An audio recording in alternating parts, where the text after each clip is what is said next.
கிறிஸ்துவுக்குள் பிரியமானவர்களே, இன்றைய இறைவார்த்தை மார்க் எழுதிய நற்செய்தி 6ஆம் அதிகாரம் 34 முதல் 44 முடிய உள்ள வசனங்கள்.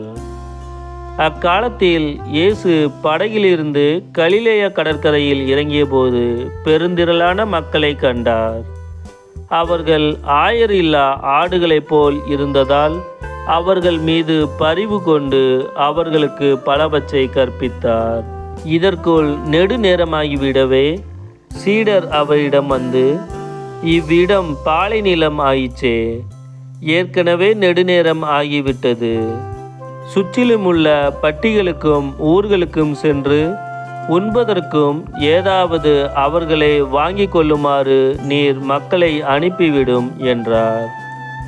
அவர் அவர்களிடம், நீங்களே அவர்களுக்கு உணவு கொடுங்கள் என்று பதிலளித்தார். அவர்கள், நாங்கள் போய் 200 தெனாரியத்துக்கு அப்பம் வாங்கி இவர்களுக்கு உண்ண கொடுக்க வேண்டும் என்கிறீரா என்று கேட்டார். அப்பொழுது அவர், உங்களிடம் எத்தனை அப்பங்கள் இருக்கின்றன, போய் பாருங்கள் என்று கூற, அவர்களும் பார்த்துவிட்டு 5 அப்பங்களும் 2 மீன்களும் உள்ளன என்றார்கள். அவர் எல்லாரையும் பசும்புல் தரையில் அமரச் செய்யும்படி சீடர்களை பணித்தார். மக்கள் 100 பேராகவும் 50 பேராகவும் வரிசை வரிசையாய் அமர்ந்தனர்.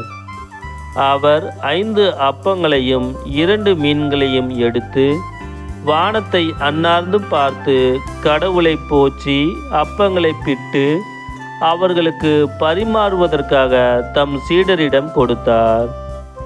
அவ்வாறே அந்த 2 மீன்களையும் எல்லாருக்கும் பகிர்ந்தளித்தார். அனைவரும் வயிறார உண்டனர்.